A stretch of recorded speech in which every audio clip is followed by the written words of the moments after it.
मुमुक्षु रितिका बहन उनके परिवार, उनके माता पिता, उनके फ्रेंड सर्कल में और उन्हें धर्म में जिन्होंने जोड़ा, उनसे अब वार्तालाप करेंगे, उनसे जानेंगे मुमुक्षु रितिका बहन के बारे में। आप सभी उनके फ्रेंड हो या उनके साथ रहे हो इतना टाइम से, आपसे जानना था कि रितिका बहन के जीवन में कुछ ऐसी विशेषता जो बाकी सबसे अलग लगती हो। आप उनके साथ रहे हो, इतना टाइम से साथ में रहे हो, तो उनके बारे में कुछ ऐसा विशेष गुण जो आप उनको जानते हो, वही जानना। जी ज़रूर। एज अ फ्रेंड मेरा रितिका बहन के साथ बहुत कुछ एक्सपीरियंस है, पर मैं एक ऐसा इंसिडेंट है जो मेरे को एकदम हार्ट टच हो गया कि ऐसे उनका वो गुण मेरे को अभी भी ऐसे रिफ्लेक्ट करता है। जब वो 11 वर्ष के थे तब गुरुकुलवास में फर्स्ट टाइम आए, तब उनका पौषध था, 14 पर्व तिथि के लिए। तब मेरा भी उनके साथ सहयोग हुआ पौषध करने का। तो मुझे लगा कि वो कैसे करेगी अजीर्ण बालिका, फर्स्ट टाइम तो रहने आई और 14 और पौषध भी करना है और साथ में उनको उपवास भी करना है, तो कैसे कर पाएगी वो सब। तो मैंने उनको पूछा कि आप तो इतनी छोटे, उपवास मत करो, एकादशी कर लो। तो वो पर उनके माइंड में एक फिट था कि नहीं, मैं करना है तो उपवास ही और मैं करूँगी ही।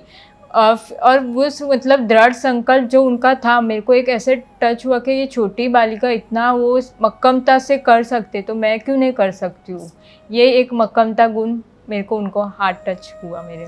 आप रितिका बहन को इतने समय से जानते हो, उनकी जब वैराग्य के भाव हुए, जब दीक्षा के भाव ऐसा हुआ कि हाँ मुझे दीक्षा ही लेनी है, उसके बाद आपसे बातचीत वगैरह हुई रहेगी, तो कभी आपने उनकी एग्जाम ली हो कि वो मक्कम है कि नहीं, या उनकी दीक्षा के भाव है वो एकदम 100% श्योर है कि नहीं, तो ऐसा कोई इंसिडेंट हो तो वो आपसे जानना था। तो फर्स्ट थिंग कि मैं बहुत लकी हूँ कि मैं इनके दीक्षा का एक पार्ट बनी हूँ, इनकी दीक्षा संपूर्ण करवाने में।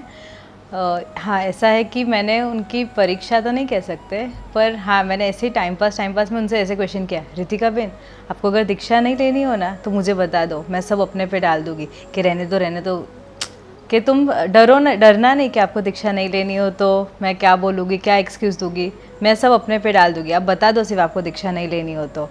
But she is like, Shifali बहन आप क्या बोल रहे हो, मुझे मेरी 4 दिन बाद दीक्षा है और आप ऐसा मुझे बोल रहे हो। मुझे दीक्षा लेनी और लेनी ही है, इसमें ना कोई क्वेश्चन है, ना कोई ना है, कुछ भी नहीं है। और एक दिन ऐसा हुआ था कि वो मेरे हस्बैंड के एक्टिवा से गिर गए थे, जिसमें उनको राइट हैंड में क्रैक नहीं था पर मूवमेंट ही नहीं हो रहा था उस दिन। और वो जैसे गिरे ना रोड पे और खड़े हुए वैसे रोना स्टार्ट किया कि भैया मेरी दीक्षा तो होगी ना। जो ये मूवमेंट हुआ ना, तब मेरे हस्बैंड एकदम ब्लैंक हो गए कि नहीं ऐसा कुछ नहीं होगा, आपकी दीक्षा 100% होगी। मतलब वो जो मक्कमता उन्होंने वहाँ बताई ना, उसके बाद से हमने हमारा 100% दे दिया। मैंने, मेरे हस्बैंड और मेरी 2 इयर्स की डॉटर है, उन्होंने भी, वो भी इतने एक्साइटेड है रितिका बहन की दीक्षा को लेकर। तो हमने आज तक पूरा 100% उनकी दीक्षा को दे दिया कि उनकी दीक्षा में कोई भी कमी नहीं होनी चाहिए, बिकॉज वो नॉन जैन फैमिली के बैकग्राउंड से, जहाँ उनको सपोर्ट किसी का भी नहीं मिलेगा। तो बस इसीलिए हम सौभाग्यशाली कि हम उनके दीक्षा के एक पार्ट है। आप सभी खुद को लकी मान रहे होंगे कि शायद आपके परिवार में से किसी की दीक्षा नहीं, पर आपके निमित्त से एक जीव दीक्षा के मार्ग पर जा रहा है। मतलब ये जब बोल रहे हो तभी आपके आंख में आंसू, वो बता सकते हैं कि आपका उनके साथ अटैचमेंट कैसा है। तो मुझे आपसे जानना है कि कैसा फील हो रहा है और कितना आपको सौभाग्यशाली फील हो रहा है कि वो आपके परिवार से एक जन दीक्षा लेने के लिए जा रहा है। ये दीक्षा के निमित्त हम सच में बहुत सौभाग्यशाली है, बिकॉज हम खुद एक दूसरे को कोई नहीं जानता। ये परिवार सिर्फ रितिका बहन की दीक्षा के लिए बना है, इसीलिए हम रितिका बहन को किसी और की बेटी नहीं, हमारी खुद की बेटी मानते हैं, जिसे हम दीक्षा दे रहे हैं।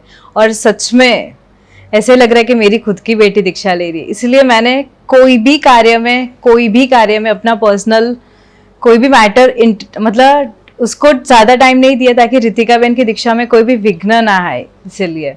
और हाँ, स्पेशली यही अलका आंटी है जो उनकी धर्म माता है, जिन्होंने उनको जैन धर्म पमाया और ये मार्ग तक लाया जो हम पाम के भी नहीं पाम सके अब तक।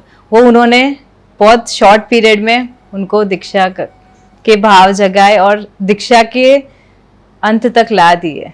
रितिका बहन को आपने इतने टाइम से देखा रहेगा, उनको आराधना साधना करते हुए भी देखा रहेगा, छोटी सी उम्र में दीक्षा लेने के लिए वो जा रहे हैं, तो किस तरह का एक कॉन्फिडेंस होता है उनके मॉम डैड को है कि हाँ वो अच्छे से कर पाएगी। आपको उनको देख के कैसा लगता है कि किस तरह का संयम जीवन वो पालेंगे, या कैसा उनका अब तक का गुरुकुलवास का अनुभव रहा, किस तरह वो रहे हैं, आपने उनके साथ रहे हो या आपने देखा रहेगा, तो वो एक आपसे जानना था। मैंने रितिका बहन को एकदम क्लोजली देखा है गुरुकुलवास में, किस तरह से वो ज्ञान साधना, तप साधना, पौषध की क्रिया एकदम क्लोज से, ऐसे लगे ही नहीं कि वो अजैन बालिका अपना जैन धर्म का क्रिया कर रही है। फिर मैंने एकदम एक मेरे को मन में एक एकदम उनकी पॉजिटिविटी लगी कि मतलब उनको इतना अट्रैक्शन, उनका वैराग्य, ऐसे कैसे उनको गुरु महाराज उनको लिख लिख के उनको सिखाते थे, जबकि उनको तो गुजराती पढ़ना आता नहीं लिखना आता था, बोलना तो कुछ भी नहीं, उसको उनके गुरु महाराज स्लेट में लिख लिख के सिखाते थे। और वही मतलब ऐसे मतलब उनकी क्रिया देख के ऐसे मन होता था कि वो अजैन बालिका कर सकते तो क्यों मैं ना कर सकती हूँ।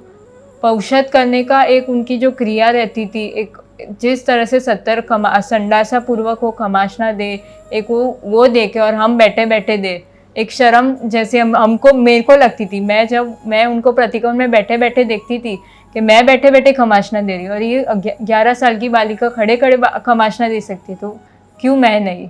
बस मुझे एकदम 100% श्योर है कि मेरी कल्याण मित्र का संयम जीवन एकदम शुद्ध, निष्कलंक, निष्कंटक बना रहेगा और वैसे ही आगे वो जिन शासन की प्रभावना करती रहेगी। मुमुक्षु रितिका बेन से एवं उनके परिवार के साथ ये वार्तालाप आगे आने वाले एपिसोड्स में भी जारी रहेगा।